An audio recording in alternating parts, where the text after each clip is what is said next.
મારે એટલું જ જણાવવાનું છે કે જો મારે પૈસા લઈને કરવું હોત તો હું આમ આદમી પાર્ટીના ઉમેદવાર ગોપાલભાઈ ઇટાલિયાનો ટેકેદાર હતો, તો ત્યારે જ ગોપાલભાઈનું ફોર્મ ખેંચવાની સત્તા મારી પાસે હતી.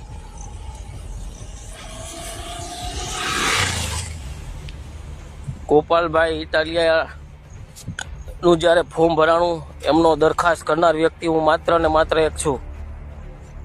તો ત્યારે હું ફોર્મ ખેંચી શકતો હતો, તો મારે જે જોતું હોત એ મળી જાત, પણ નહીં, મેં એ નથી કર્યું. ગુજરાતની જનતાને લોકતાંત્રિક આવાજના રાષ્ટ્રીય સંયોજક રજનીશસિંહ તોમરના પ્રેમભર્યા નમસ્કાર. મિત્રો, તમે આ ફોટો જોઈ રહ્યા છો, આ વ્યક્તિ છે મહેન્દ્રભાઈ ડોબરિયા. મહેન્દ્રભાઈ ડોબરિયા આમ આદમી પાર્ટીના વિસાવદર તાલુકાના ભૂતપૂર્વ અધ્યક્ષ હતા. તે ગોપાલ ઇટાલિયાના સાથ છોડી દીધા છે અને આમ આદમી પાર્ટીમાં તાલુકા અધ્યક્ષ પદથી રાજીનામું આપ્યા છે. તેના ઉપર સમસ્ત આમ આદમી પાર્ટી અને ખાસ કરીને ડિગ્રી ચોર ગોપાલ ઇટાલિયા એ આરોપ લગાવ્યા છે કે આ વ્યક્તિ 2 લાખ રૂપિયા માટે વહેંચાઈ ગયા છે. તો એના જવાબમાં મહેન્દ્રભાઈ ડોબરિયા એક વિડીયો સોશિયલ મીડિયામાં લઈને આવ્યા છે. આમાં જે ખુલાસા કર્યા છે આ બહુ અગત્યના છે દોસ્તો. મહેન્દ્ર ડોબરિયા પોતે કહી રહ્યા છે કે આમ આદમી પાર્ટીના વિસાવદરના પેટા ચૂંટણીના ઉમેદવાર ગોપાલ ઇટાલિયાના હું ટેકેદાર છું.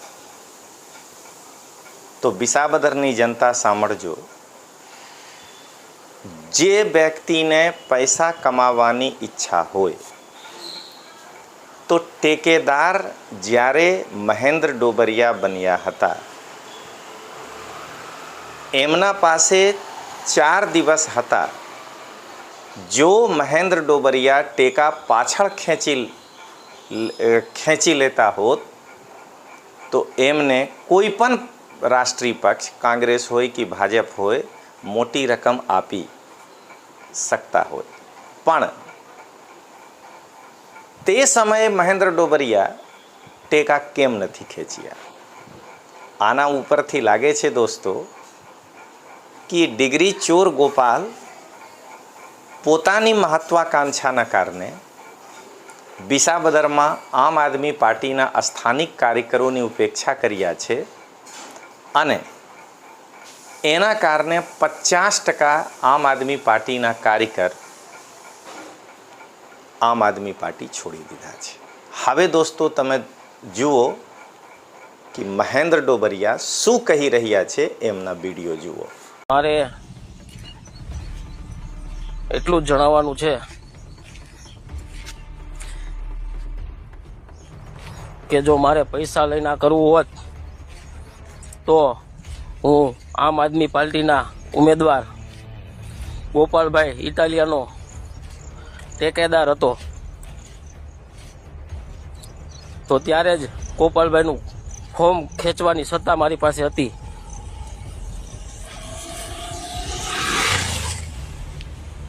ગોપાલભાઈ ઇટાલિયાનું જ્યારે ફોર્મ ભરાણું, એમનો દરખાસ્ત કરનાર વ્યક્તિ હું માત્ર ને માત્ર એક છું.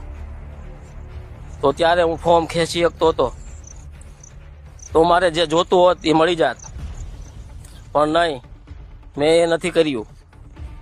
પણ ત્યાર પછી મને આ ભાઈની હકીકત ખબર પડી કે આ માત્ર ને માત્ર ખેડૂતોને અને વિસાવદરની જનતાને ગુમરાહ કરવાનું કામ કરે છે, એટલા માટે મેં આ કર્યું છે.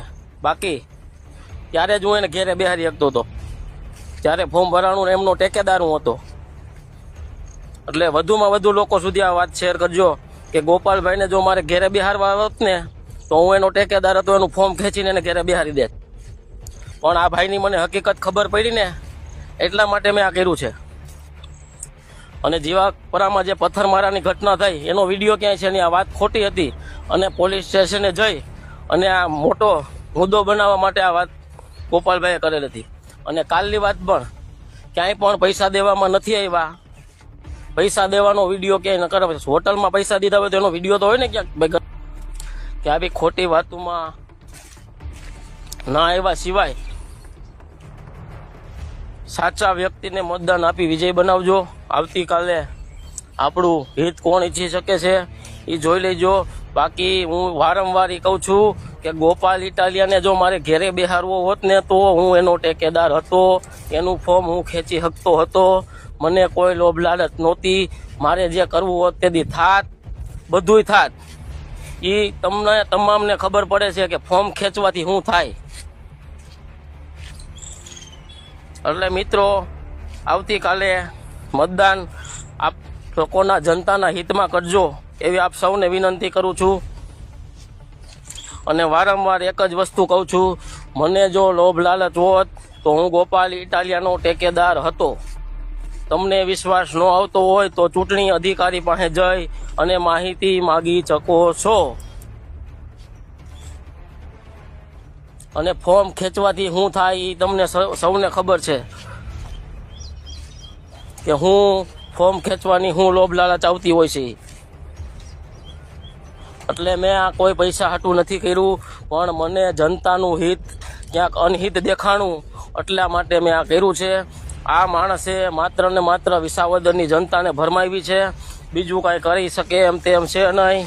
માત્ર ને માત્ર ગાળું ગલોચ. અને કાલે તો બે મુદ્દા તો પૈસા 50,000 રૂપિયા માત્ર પકડાણા તો મોટો મુદ્દો બનાવ્યો હતો. પણ ગઈ રાત્રે જ્યારે આમ આદમી પાર્ટીના 55,000 રૂપિયા પકડાણા તો કેમ કોઈ બોલ્યું નહીં? રજનીભાઈ વાઘાણી નો બોલ્યા. કાલ તો 50,000માં લાઈવ બતાવતા હતા. બતાવે ને હાનનું કે ભાઈ અમારા આદમી પાસે, આમ આદમીના સંગઠન મંત્રી પાસે 55,000 રૂપિયા નીકળાઈ. હું ગોપાલ ઇટાલિયાનો ટેકેદાર હતો. એ આપને વારંવાર એટલા માટે કહું છું, હું જ્યારે મારે જો કાંઈ કરવું હોત, પૈસા બનાવવા હોત તો હું ગોપાલ ઇટાલિયાનું ફોર્મ ખેંચી શકતો હતો. અને તમને જો વિશ્વાસ ન આવતો હોય તો માહિતી માગી ચૂંટણી અધિકારી પાસે માહિતી માગી શકો છો. આભાર.